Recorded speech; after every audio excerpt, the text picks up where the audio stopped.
Back Look Cinema, the podcast.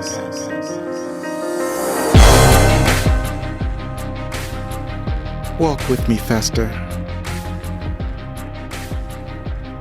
Aunt Labortia, executed by firing squad. Cousin Fledge, torn limb from limb by 4 wild horses. And darling Uncle Eimer, buried alive. Psychopaths, fiends, mad dog killers. Roots Fester pioneers, lest we forget. Your beloved Muerto. After you left, he simply was a different vulture. He wouldn't circle. He wouldn't peck. That's how much you mean to this family. Mother and Father Addams. How I wished the children could have known them better. Tell that to an angry mob. And our credo. Sic Georgiamas a los subjectados nuc. We gladly feast on those who would subdue us. Not just pretty words. As in Addams, you understand completely, don't you?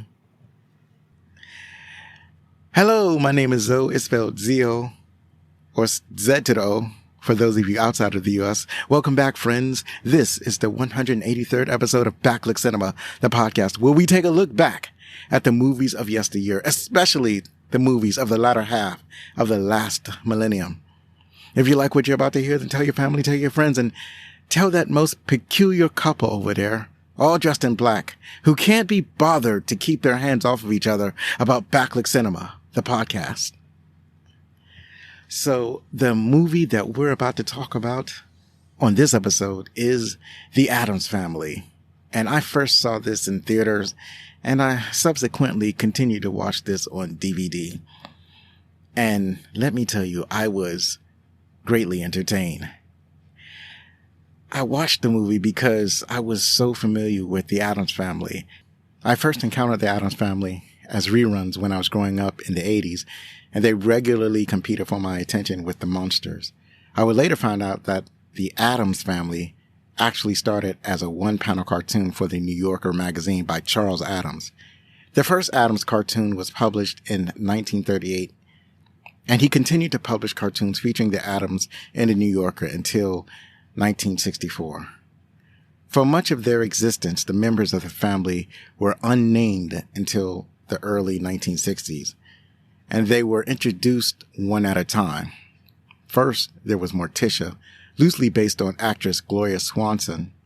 Then, 4 years later, Gomez, based on Thomas E. Dewey, the 47th mayor of New York City. And seriously, go look at a picture of the drawing of Gomez and a portrait of Thomas E. Dewey, and you'll see what we mean. Then Pugsley, Wednesday, and Uncle Fester were introduced soon after. Charles Addams claims that Fester resembled himself.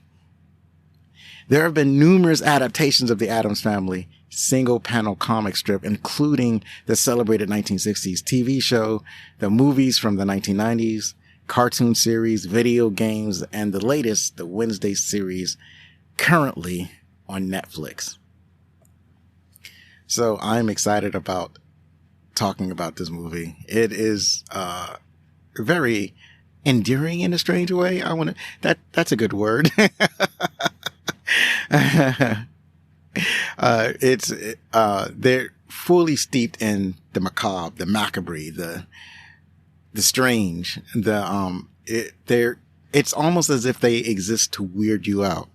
And I loved watching the series and basically how other people react to them and their strange proclivities. So let's move over to the opening credit and talk about The Addams Family from 1991.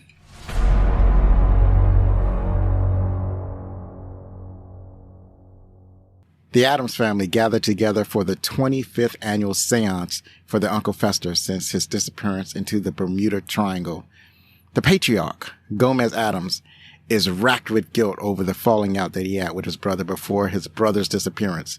Suddenly and miraculously, Fester returns, brought back to them by the amicable Dr. Penderskosh. The family is happy, but notice that Fester isn't quite the same. Fester doesn't remember that Gomez started smoking when Gomez was 5 years old. Fester doesn't remember the code to the vault, 2, 10, 11, for 2 eyes, 10 fingers, and 11 toes.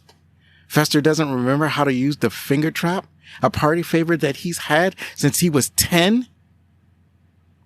This one was the final straw, and the Addamses have come to suspect that the man claiming to be their Fester Addams may be an imposter. This movie was released November 22nd, 1991. It was produced by Orion Pictures, Paramount Pictures, and Scott Rudin Productions. It grossed over $113 million in the U.S. and Canada and over $191 million worldwide on a reported budget of $30 million. Now, if we adjust that for inflation, that would mean that the movie grossed over $266 million in the U.S. and Canada and over $499 million worldwide. And the budget would have been $70 million had it been produced today. So that is an amazing take. It is shows the endearing quality of the family and just how incredible this film turned out to be.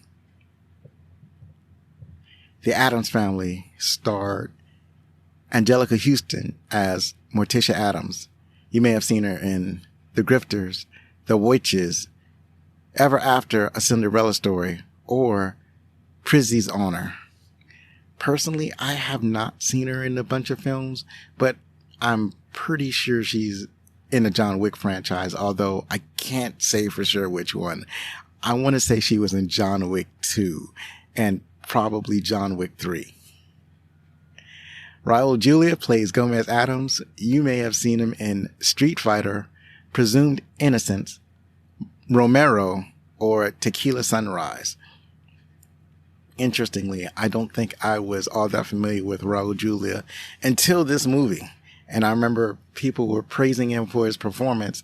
And like before the movie came out, they were heavily anticipating his appearance.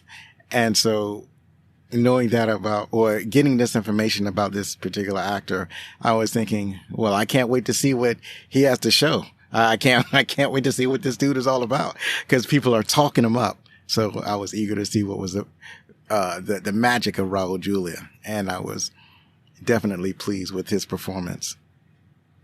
Up next is a man that I am thoroughly familiar with, and that would be Christopher Lloyd. He plays Uncle Fester Addams, and I am familiar with him because he's been in a lot of my favorite films, including Back to the Future, which we talked about way back in episode 132, Who Framed Roger Rabbit, which I have not talked about yet, and I think I should. And one of his most recent works was Nobody. And there's so many properties that he's credited on between Nobody and his whatever his latest property is now that he's featured in now. He stays busy is what I'm trying to say. He stays busy. Up next is Dan Hedaya. He plays Tully Alford, and you may have seen him in The Usual Suspects, Clueless, or Commando, which we covered in episode 10, one of the earlier episodes, right after we established ourselves as a podcast that wasn't going away. And they say most podcasts only last up to 7 episodes, but I think most of that is due to the fact that a lot of podcasts are limited series anyway. Then there's Elizabeth Wilson. She plays Abigail Craven. You may have seen her on The Graduate, 9 to 5, or The Birds. Judith Malina plays Grandmama Esmeralda Frump. And you may have seen her on The Secret of My Success, When in Rome, or Dog Day Afternoon. Carol Strucken being 7 feet tall, played Lurch. And being that tall, you're not going to find him in a lot of movies. But he's there. Usually he's kind of in the background, or he is, making a short appearance. He's not going to be the main character in most of the things that he's in, but he has been in Men in Black and Doctor Sleep. And I remember him in a couple of Star Trek The Next Generation episodes as he was the valet for Lwaxana Troi. Up next is Dana Ivey. She plays Margaret Alford. You may have seen her in Sabrina, The Color Purple, that we covered in episode 75. That was, I can't remember the character she played on The Color Purple, but I just remember I enjoyed that movie, and at the same time, it not horrified. That's not, it disturbed me. Paul Benedict played Judge Womack. You may have seen him in This Is Spinal Tap or The Man with Two Brains. Christina Ricci played Wednesday, Friday Addams.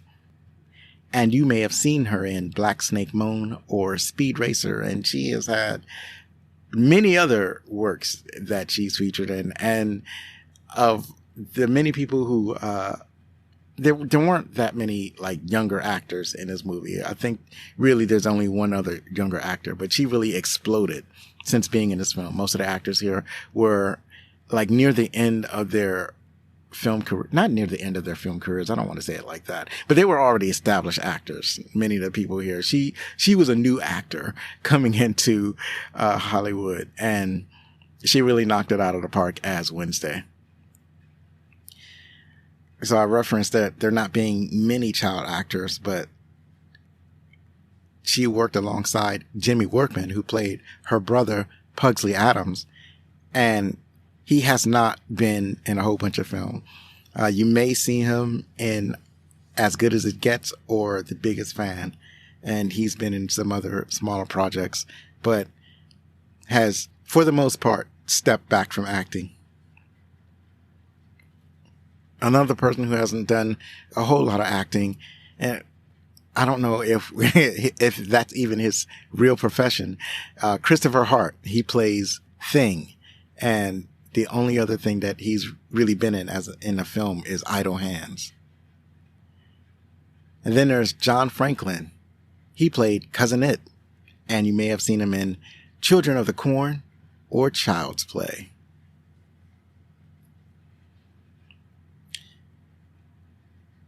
Up next, this film was directed by Barry Sonnenfeld, and I've talked about a couple of his movies, and he's directed some of my favorite movies. Some movies were great, like Men in Black. Some movies were not so great, like Wild Wild West. Some movies were insightful, like Get Shorty. And I have no opinion on For Love or Money, as I hadn't seen it. And he hasn't directed like a whole bunch of movies, but as I said, the movies that he has directed, they're pretty good. On average, I would say.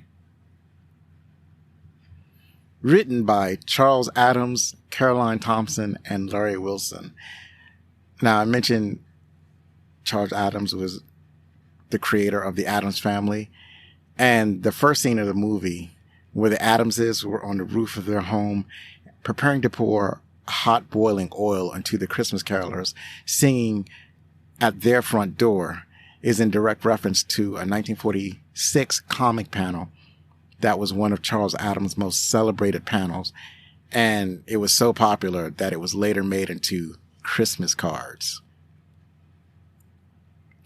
The other writer, you have Thompson, and she has written a number of films that are kind of related to the temperature or the tone of the Addams Family, like Edward Scissorhands or The Night Before Christmas, Corpse Bride, and other movies like City of Ember and The Secret Garden. And then Wilson has not written a whole bunch of movies, but he did write Beetlejuice and The Little Vampire.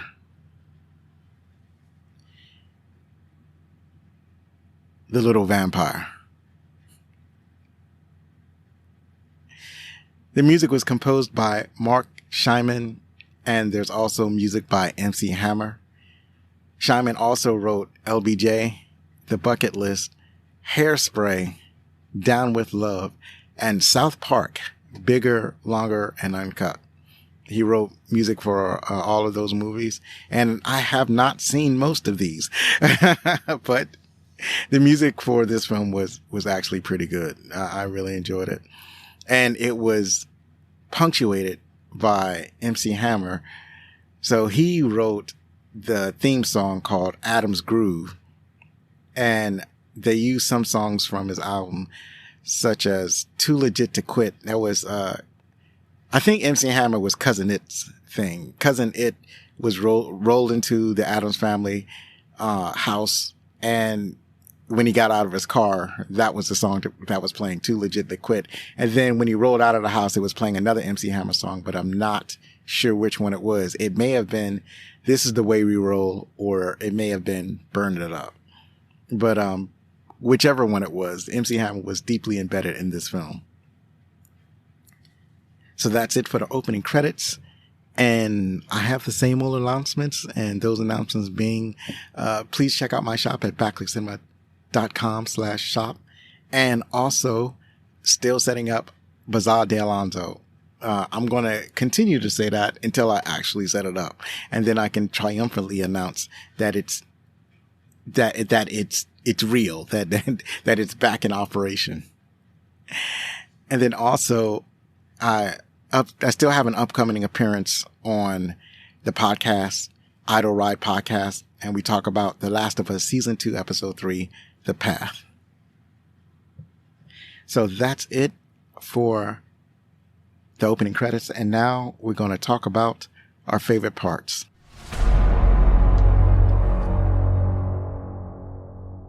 As usual, we try to figure out the themes over here, at least for the last few episodes anyway. And so I think the themes of this movie are pretty straightforward. They're talking about family bonds, love, forgiveness, trust, and commitment. I think forgiveness is the strongest theme that kind of runs through this movie, alongside with trust. So forgiveness, because the main story is that Uncle Fester has been lost for 25 years. So every year they do a seance to try to communicate with Uncle Fester, because they don't know if he's alive or dead. So if they're doing a seance, they're assuming that he passed away, and they just want some closure from his disappearance. And this movie takes place on his 25th seance. And Gomez Adam is racked with guilt because he and Fester had parted on bad terms.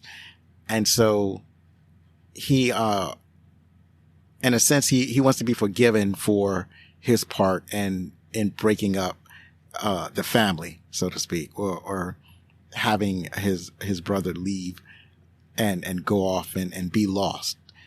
Or maybe it's more like when they separated, Gomez didn't have a chance to reconcile with his brother.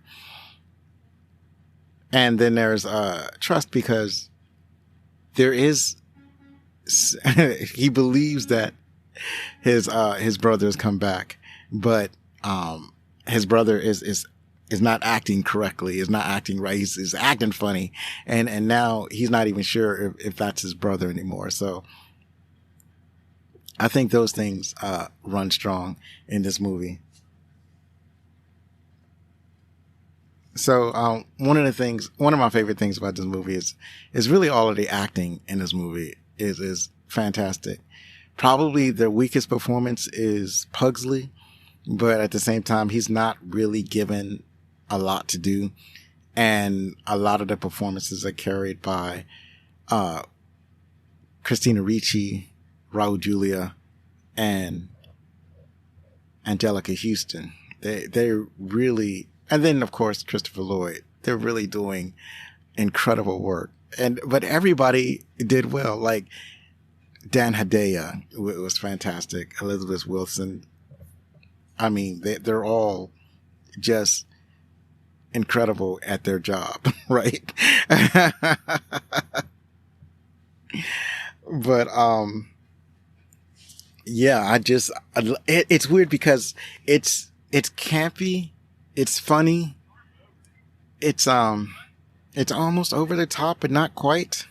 It's like, I think they take it straight to the edge of being ridiculous, but they don't get too ridiculous. It's subtle the way they do it, and it's amazing how that was done. And I just enjoy watching them work. It was amazing. One of my other favorite parts is kind of like the opposite speech that they do. It's like one of the, I guess the running gag in the Addams Family is like they don't say the thing that you expect them to say. For example, when Wednesday is at the table and she asks for someone to pass the salt, like, could you pass the salt? And then her mother says, what do we say? And she says, now, pass the salt now. Like,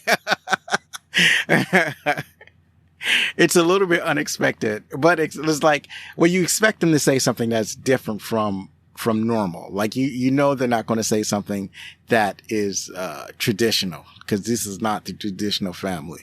But I'm always delighted with what they end up saying. So there's a lot of that. There's a lot of that humor running throughout the movie. So I really enjoyed that. It reminds me of how I talked about Crocodile Dundee, where Crocodile Dundee is like a series of gags, like a Saturday Night Live or something like that. And that's because it comes from the Paul Hogan show, which is a lot like Saturday Night Live, you know, a sketch comedy show. But in the Paul Hogan, Crocodile Dundee, I feel like the sketch comedy was in the foreground, and the story was kind of like loosely applied to connect the sketches together. But in the Addams Family, it's flipped. So you have the story, which is in the foreground. The main part of the movie is the story, the thread or the narrative about Uncle Fester. And then within that structure, it's just a bunch of little jokes that are subtly applied. It's like they're not kind of thrown in your face. It's like they're just kind of tossing it out there, not making a big deal out of these jokes. It's like, because for them, it's completely natural for them to do what they do. And for us, it's like outrageous what it's like they're not making a big deal of all the strange things that's going on in their house or their weird proclivities. Like there's in an early scene, you have Gomez and he has a bucket of golf balls, and Thing is acting like whatever you call that thing, the golf ball holder. What do you call those things? I don't know. The thing that holds the golf ball in the ground. I forgot. A tee. I think you call it a tee. So Thing, the disembodied hand, is acting like a golf ball tee, and he's holding the golf ball for Gomez to whack. He whacks it, and he hits it in, he whacks it hard enough to knock it all the way to his neighbor's house. And his neighbor lives, a pretty good distance away. And the ball goes through one of the neighbor's windows. And then, I think it's a judge or something like that that's one of his neighbors. And, I think Gomez says something like, sorry about that, judge. Like, the guy says, dang it, Gomez, you and these golf balls. And Gomez says, don't worry about it, judge. You can keep that golf ball. I have a basket full of golf balls. Right? So these are things that are delightful. But they're not necessarily thrown in your face. It's just for, Gomez, this is just a regular occurrence.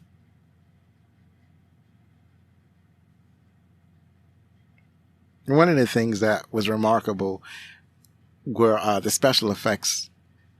Like when you watch when you watch the Addams Family, you obviously have the Thing, and he's scurrying around the house. Now, in the television show, the Thing was always in a box. It's obviously a guy that's under the desk or the table or whatever, and he's sticking his hand out of the box. But we bought it because it was a TV show and it was funny. It's like we ignored the obvious special effect of how that was happening because we were enjoying the show, and the show was good. But then we are shocked when we see Thing. It's like they don't even introduce Thing in the box. They introduce the Thing scurrying around a disembodied right hand. I want to say he's a right hand. A disembodied right hand just scurrying around the house, kind of like a spider or an insect. Interestingly, he doesn't have, there isn't any bones or blood showing at where the hand is severed. It's skinned over. So they're not trying to gross out the audience, but it's a marvelous special effects. Like I was watching it and I never once thought like, how did they do that? Or never did I think to look to see if I could unmask the special effect or try to see how they did it or anything like that. It just looked good. And it never once had to think about it. Never had that experience where it was taking me out of the movie. So the special effects and the makeup were all incredibly marvelous. Some of the things that some of the actors had to go through for the special, to look the way they had to look in the movie was weird, right? Well, I'm specifically thinking of Anjelica Huston, and I talk about what she had to go through for her appearance in the movie. But I'm not mentioning that as one of my favorite parts, although maybe I should. But I just want to point out that the special effect specifically for Thing was fantastic.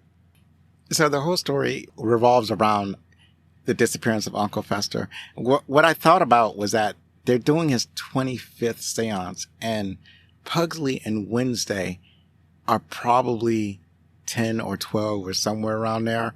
So they wouldn't know Uncle Fester. So that was an interesting turn because I had not considered that they would write a story where the children didn't know Uncle Fester or didn't grow up with him. So when Uncle Fester comes home, it's like they're meeting him for the first time, but they don't treat it as though they met him for the first time. They don't treat it like, hey kids, this is your Uncle Fester. They never say that. That never comes across. But it seems to me that if he's been gone for 25 years, Wednesday and Pugsley are meeting him for the first time. That's kind of what I thought at the back of my head as I was watching this movie. But, and I don't know if anybody has ever talked about that. So I guess discuss among yourselves how this works out time wise. But that was one of the things I thought about.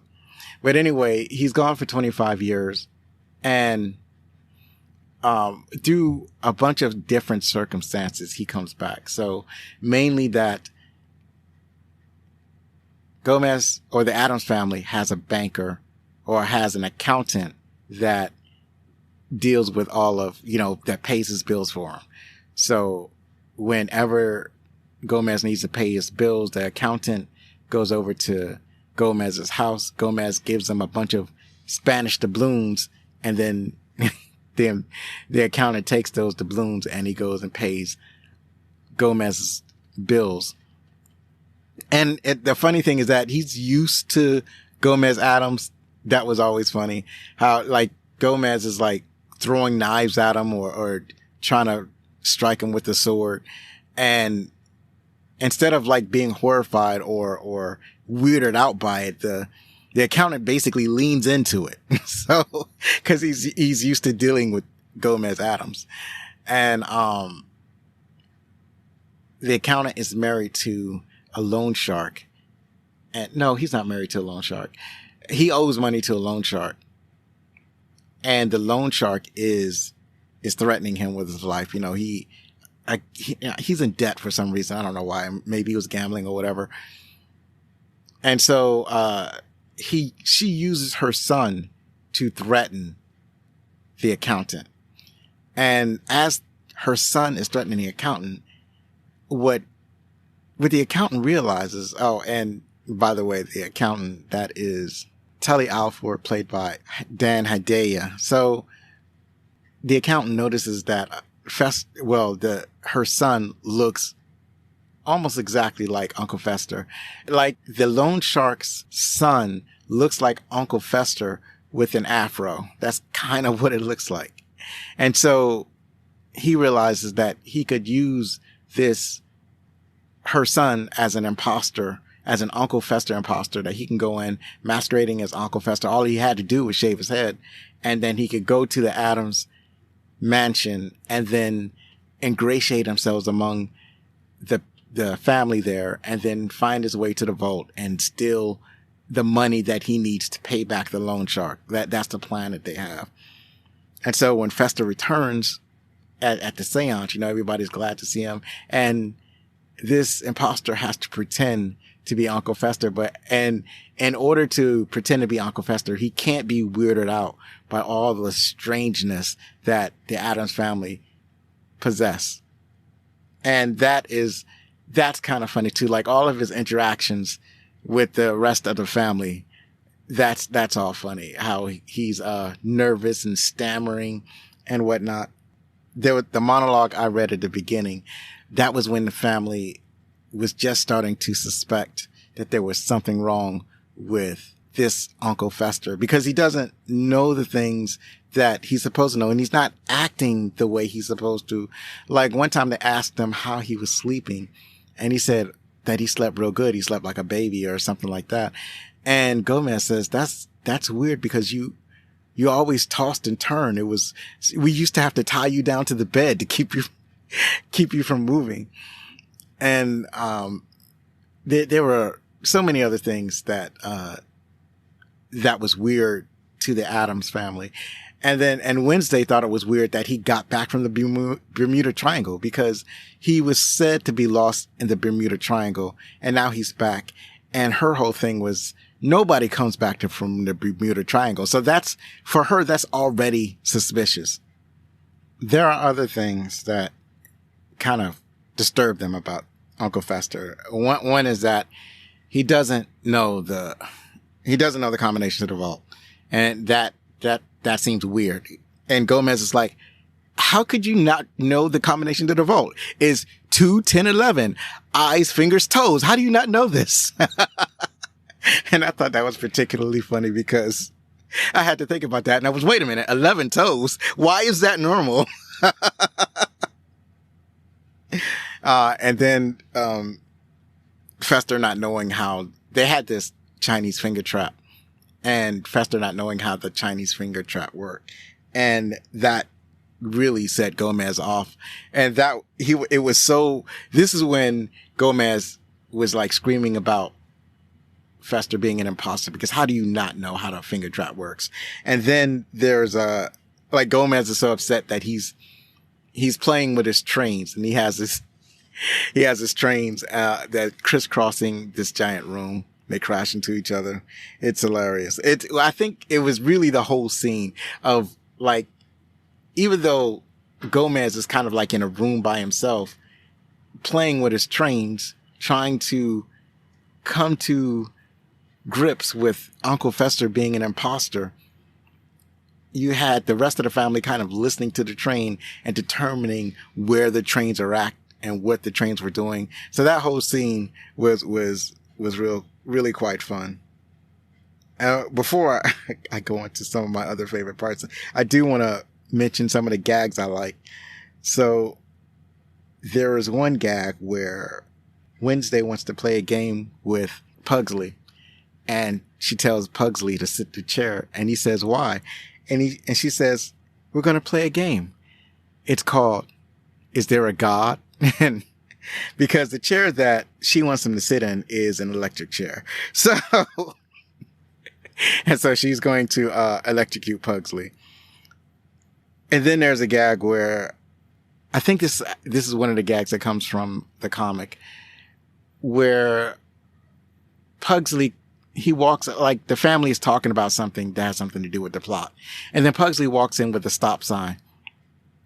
And then when Pugsley walks in with the stop sign, Gomez is like, wait for it. And then they listen, and then they hear a car crash, from out in the street, because Pugsley has removed a public stop sign. So apparently this is something that he does on a regular basis. And the family derives joy from people crashing their cars. See, the thing I like about the gags is that while the characters are carrying on with the story, they're carrying on with the main plot of the story of what to do with Uncle Fester. But while they're carrying on with the plot, it's like just as an aside, they throw in a gag. So, for example, when Morticia is talking to, I think she's talking to Grandmama, or she might be talking to one of the other women about what they're going to do with Uncle Fester, Wednesday happens to be walking by, and she's carrying a large knife. And she says, wait, is that for Pugsley? And she says, yes, this is for Pugsley. And she says, give me that. And Wednesday gives her the knife. And then there's like a giant, like almost a scythe, on the table. And she gives that to Wednesday to deal with Pugsley. So, it's subtle. It's like, it's not like in your face. It's just something that so happens to happen as the plot is happening. So that's what I really like about how they handled the gags in the movie. There is a point where Fester starts bonding with the kids, with Wednesday and Pugsley. And it's funny because it's like he's starting to get it, so to speak. He's starting to get the appeal of the family. He's starting to understand the family. So Pugsley and Wednesday, is it because they want to do this? Well, there are certain things they want to do. And like Fester is teaching them like a better way to do certain things. And, so he's really getting into sharing his time with the children. But at the same time, his mother is telling him like, you can't do that. You have to go to the vault. You have to go to the vault. And so there's a play that the children's supposed to be doing, and he's supposed to be helping them with the play. It's not really, it's more like a talent show than a play. And so at first he tells the children he can't help with the talent show. He's not feeling well. He has to stay home. But then, he's so attached to the kids that he ends up showing up for the talent show. And the talent show is funny because before Pugsley and Wednesday go on stage, there is like a bunch of kids. They're on stage. They're singing about something. I don't know. And, it's a beautiful song. And the other parents at the play, they're all delighted and they start clapping after the kids finish up. And Gomez and Morticia are bored to tears. Like Gomez can barely stand being there looking at this particular children's performance. And then you had Wednesday and Pugsley. They get on stage and they basically kind of act out a sword fight. I don't know if it's from an existing play or if this is something that was made up for the movie, but Wednesday talks about how, that she must fight, and she must fight Pugsley or whatever. And they start sword fighting and, he cuts her arm and then she cuts off his arm and then she slashes her throat. And then when these injuries happen, there's like blood just absolutely squirting everywhere. And Wednesday purposely, after she slashed in her throat, she purposely twists her neck to make sure that the audience is sprayed with blood. So, and then she dies on stage and that's their play. And Gomez and the rest of the Addams family, they stand up and they're clapping, bravo, bravo. So, that's one of my favorite parts. This graphically violent sword fight play is one of my favorite parts. I also have to say that the costuming was another one of my favorite parts. They did a number of costume changes. I don't remember there being a bunch of costume changes when I watched the TV show. When I watched the show, it seemed like everybody was wearing like the same thing every single time. But in this movie, because there were so many different and elaborate costume changes, they felt lived in. Certainly there were certain characters that never seemed to change what they were wearing. Like Morticia didn't seem to change. Grandmama seemed to wear the same thing. Lurch obviously wore the same thing all the time. But Gomez had a number of costume changes, elaborate costume changes. And Fester also, because he was a different person. So he was, seemed to be the son of this woman. And then at the same time, he seemed to be Uncle Fester.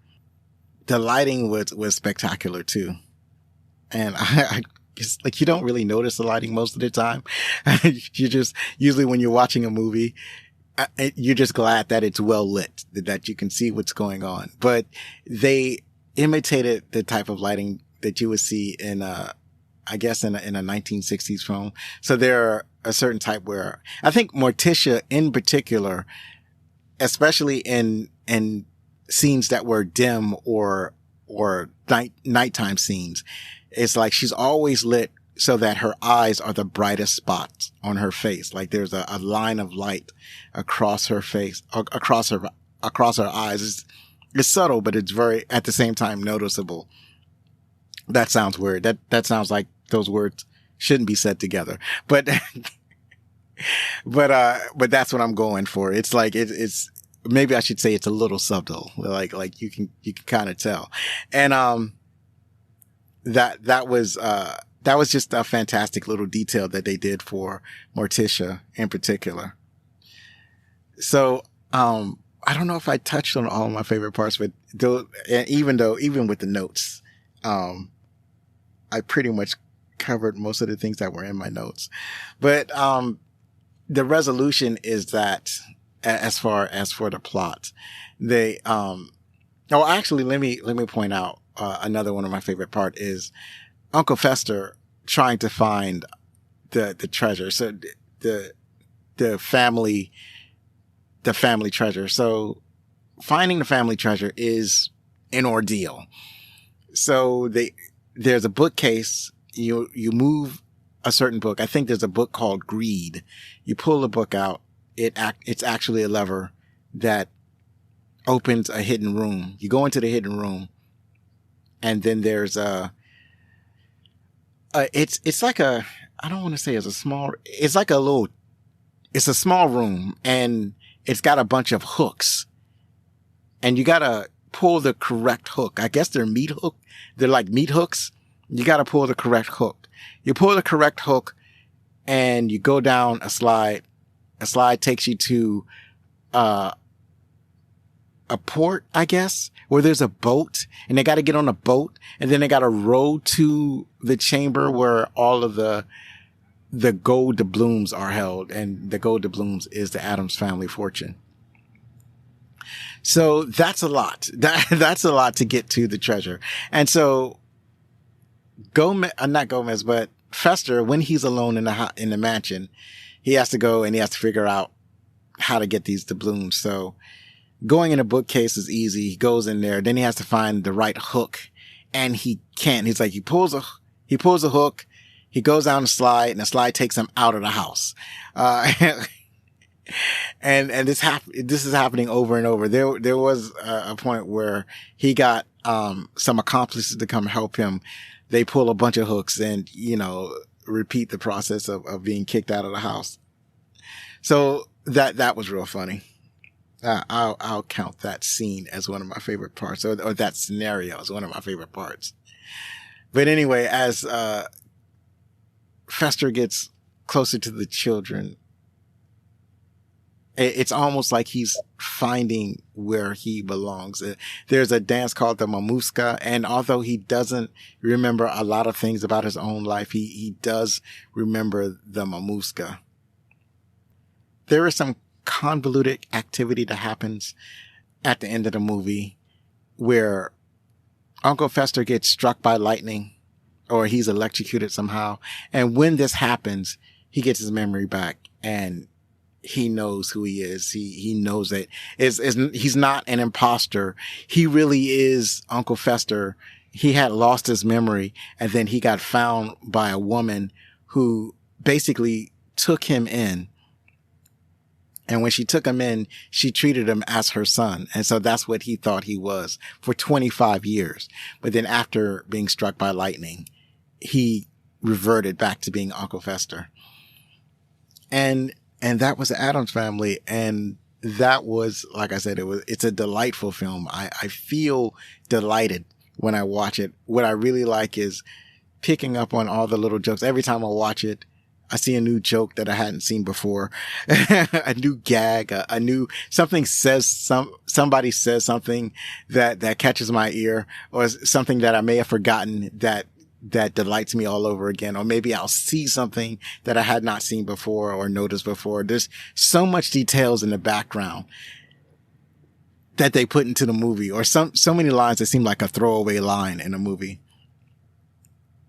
that when you think about it, is fascinating. Like when I had mentioned that the combination to the bolt was 2, 10, 11. And it took me a minute to realize that people don't have 11 toes normally, but, but that's how they remember their combination. And also at the very end of the movie, Morticia is sewing, an infant's garment. And the infant's garment has 3 legs, and signaling that she was pregnant and that they were going to have another child. And that will lead to the sequel, Addams Family Values, and they have, where that follows the birth of the newest Addams. So those are my favorite parts. I really loved all of those parts of the film. I didn't touch on everything. I'm pretty sure that because this film is packed with stuff that happened that I'm sure that you liked and that you want to offer a contribution. So if there's some favorite parts that you want to talk about, or that I missed that you want to bring forward, don't be afraid to leave a comment. If you're checking out this commentary on YouTube, you can leave a comment. Or you can leave a comment on some of the other podcast apps like Spotify, or you can write me at fanmail@backlookcinema.com. Let's talk about it. Let's talk about the Addams Family. So up next, let's get into the trivia.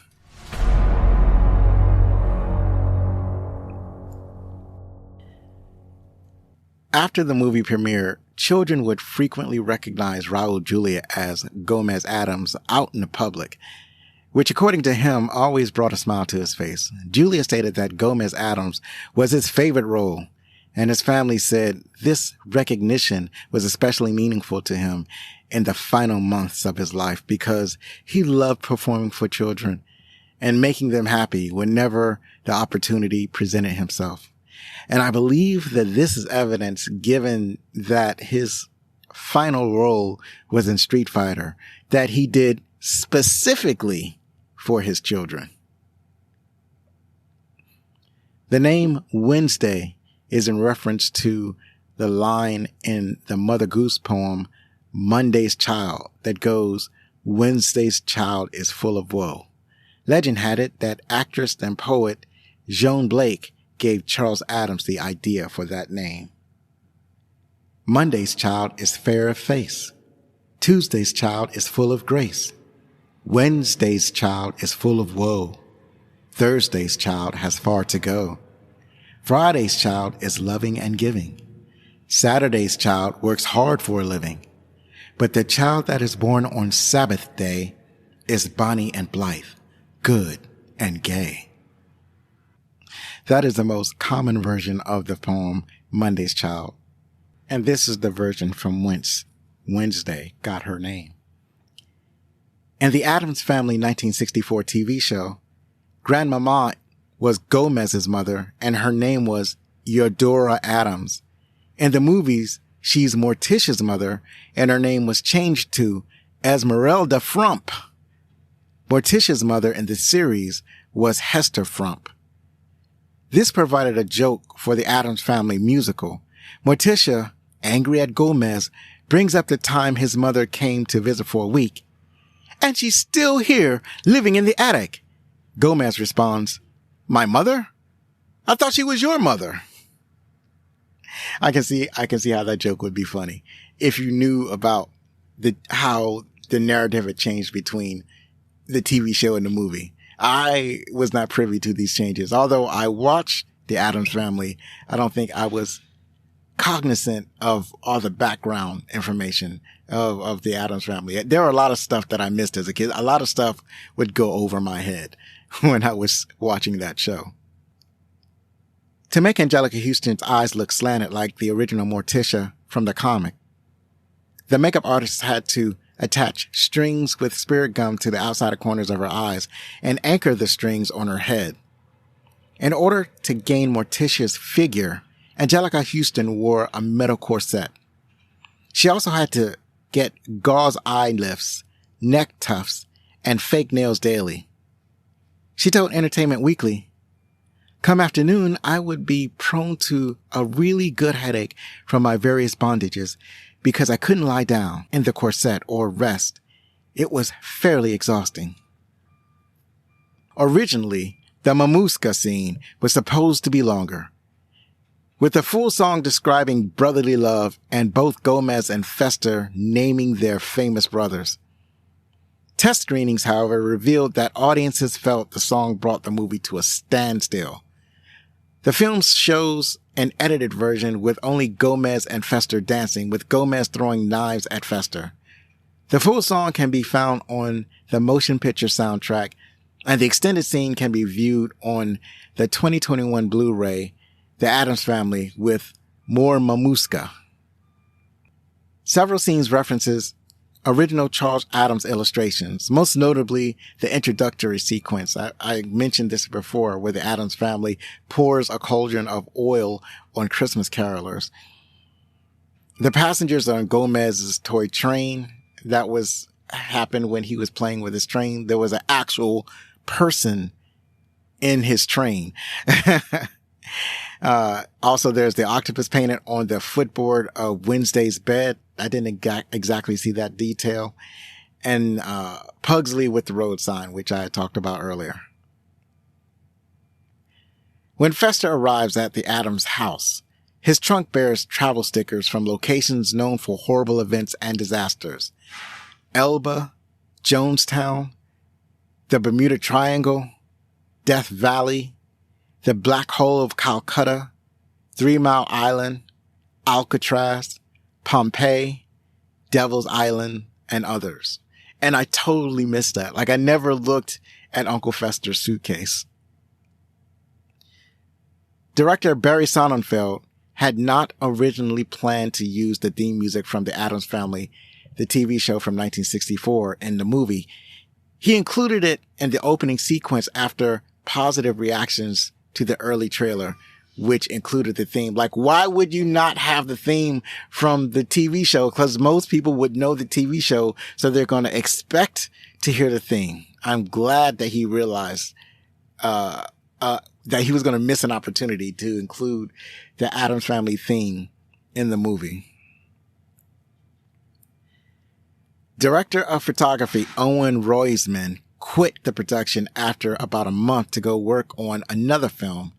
His replacement, Gail Tattersall, had his contribution cut short not long afterwards when he had to quit after being rushed to the hospital with a severe sinus infection. Fed up with the situation, Barry Sonnenfeld took over the cinematography himself, reasoning that if anything happened to him, then production would be shut down, so he didn't have much to lose. Sonnenfeld was an accomplished cinematographer before becoming a successful director, so he knew what he was doing. So that is trivia that most of which I got from IMDb. And now, before I go, I just need to know, did you learn anything? Did I find something that you found fascinating? Let me know in the comments. So now let's go over to see what the critics thought. The critics have it at 67%. The audience has it at 67%. They are 1-on-1. They are dead even on Rotten Tomatoes. On IMDb reviews, it's at 7.0 out of 10, which is unusual for IMDb because almost all of the time, IMDb review skews a little bit lower than what the critics thought or what the audience score is on Rotten Tomatoes. It's normally a little bit lower than Rotten Tomatoes. So this is one of those rare times when it actually scores higher than the score on Rotten Tomatoes. Stephanie Archer from Film Inquiry wrote, "While the plot of the film is formulaic in structure, the Addams Family finds its success in the cumulative of all of its parts." And that's true. I mean, I agree with that. It finds its success in its cumulation of all of its parts, I think. But I actually like the story, so it doesn't feel formulaic to me. Or maybe I have not seen as many films as Stephanie has. So maybe she's seen enough films where this film's formulaic. But I mean, I'm not saying that this film feels totally original. I think that I'm just pleased that they actually put a story in this film, whereas in another film, they might have just had a series of gags. Brian D. Johnson from Maclean's Magazine wrote, "A late Halloween treat gift wrapped for Christmas, the Addams Family does not live up to its packaging." And so I vehemently disagree with Brian. I don't know what he didn't see in this film. I don't understand why he didn't enjoy it. But, and I am not meant to understand. All I know is that this is not something that I agree with. Betsy Bosdutch from Real.com wrote, "All of the characters are spot on perfect for their roles, particularly Reese, whose performance as Wednesday helped cement her status as the queen of dark offbeat films." And that I 100% agree with. I feel that is 100% true. She does have a lot of quirky roles. That is Christina Ricci. And I really enjoyed the actors in this film. And Janet Maslin from New York Times wrote, "The film's aimlessness and repetitiveness eventually becomes draining." And that's something I don't exactly know where she's coming from. I do see that the film had an aim because it had a story. You know, you have the story of a long lost uncle that comes back home and then is not who he seems to be. I feel like that story works. And I don't see the repetitiveness. Maybe in the style of jokes that they were telling, maybe that's not something that she could appreciate. But I'm not exactly sure since I didn't read the whole review. So, you know, I can't be in her head, and I'm not necessarily agreeing with this statement. But, all that being said, I truly love this film. Finally, The Addams Family is, as of this recording, available on Netflix. Now that we've done a few lighthearted films, I am feeling like I want to dive back into some action and adventure. Join me on the next episode where we can watch some bad guys get kicked in the face. The hero delivering the kicks is none other than Jean-Claude Van Damme, and the movie is Lionheart. You can follow us on Blue Sky, Threads, TikTok, Instagram, and sometimes Twitter.